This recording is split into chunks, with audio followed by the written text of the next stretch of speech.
There's a tiny home sitting on a quiet plot of land that almost nobody knows about, and the few people who do won't say where it is. It's not on any real estate listing. It's not in any top tiny homes roundup video. The owner built it specifically to disappear from public records, and the reason why is stranger than you'd expect. By the end of this video, you'll understand exactly how someone builds a home that doesn't officially exist, and why more people are trying to do the same thing right now. If you're new here, this channel breaks down the real, unfiltered side of alternative housing. The stuff most channels skip because it's complicated or because it doesn't make the build look pretty. If that's your kind of content, hit subscribe because we go deeper into this topic in a minute, and trust me, it gets stranger. So let's talk about what makes a tiny home mysterious in the first place. It's not haunted. It's not abandoned. It's something a lot more grounded, and honestly more interesting. We're talking about homes that exist in a kind of legal gray zone, built quietly, often without standard permitting, sometimes without a fixed address, and occasionally without any record tying them to a specific owner. This isn't some internet legend.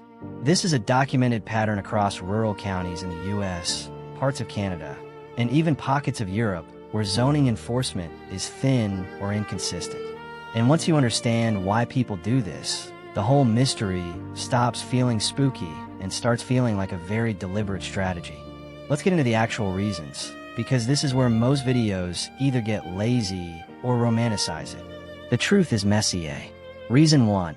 Avoiding property tax reassessment. In a lot of counties, any structure over a certain square footage, or anything classified as a permanent dwelling, triggers a reassessment of the land value. Some owners build intentionally under that threshold, or design the structure to be classified as a shed, an accessory structure, or temporary, even when it's clearly being lived in full-time. Reason 2. Avoiding code enforcement entirely. Building codes exist for good reasons: structural safety, fire safety, electrical safety. But in rural counties with minimal staffing, enforcement is reactive, not proactive. That means if nobody complains, nobody comes looking. Some owners are betting on exactly that. Reason 3, and this is the one people don't expect: privacy from family, from exes, from creditors, or in some unfortunate cases, from abusive situations. There are documented cases of people building off-grid tiny homes specifically because they needed a location that wasn't tied to their name in any public database. None of these reasons are illegal on their own, but the way some people go about achieving them absolutely can be. Quick gut check before we keep going. If you're finding this useful, drop a subscribe. We're about to get into the actual legal mechanics of how this works, and it's the part most people get wrong. Here's where we get specific, because vague explanations don't help anyone. In most US states, a structure on wheels, a THOW, a tiny home on wheels, is classified as an RV if it's RVIA certified, or sometimes as a vehicle depending on state DMV rules. That classification matters enormously, because RVs and vehicles generally don't require a certificate of occupancy. No CO means no permanent dwelling status. No permanent dwelling status means, in many counties, no requirement to register it with the county assessor's office. That's the loophole. Not a secret tunnel, not a hidden basement, paperwork.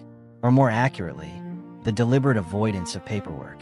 Some owners take it further by parking on land they don't legally own, using informal agreements with landowners, sometimes verbal, sometimes for cash, no lease on file.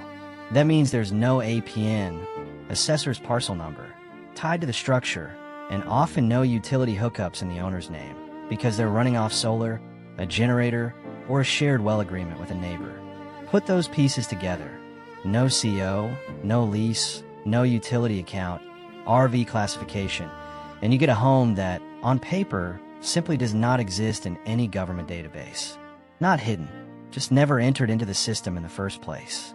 And this is the part that gets glossed over in almost every off-grid mystery home video you've ever seen, because it's not as fun to talk about. If you're living somewhere that isn't on record, you have zero legal protection if something goes wrong. No insurance company will cover a structure that doesn't legally exist. If the land deal falls apart because it was verbal, you have no enforceable claim to stay. If there's a fire, paramedics may not even know there's a structure there to respond to, because it's not on the county's emergency dispatch map.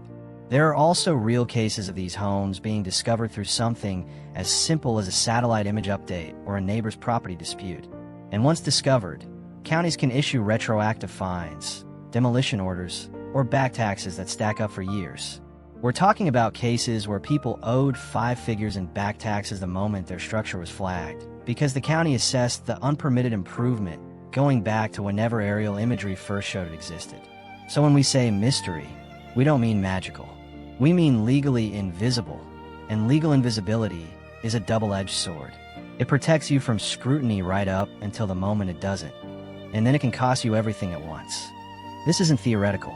Several rural counties across the western U.S. have specifically updated their code enforcement procedures in the last few years because of a rise in these exact cases.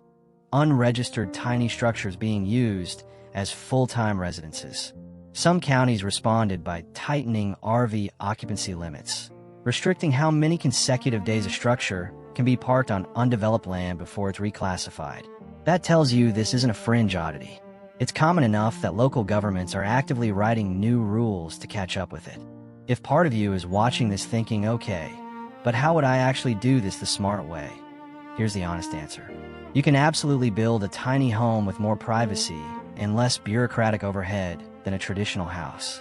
RVIA certification, deeded land with a recorded easement instead of a county-platted lot, and working directly with a sympathetic local building department can get you a huge amount of freedom legally. What you shouldn't do is what we just described: skipping the lease, skipping the registration, betting on nobody noticing. That's not freedom. That's deferred risk with your name eventually attached to it the moment anyone looks closely. The mystery isn't a trick. It's a temporary state. Every one of these homes is one zoning complaint, one satellite update, or one nosy neighbor away from becoming very, very public.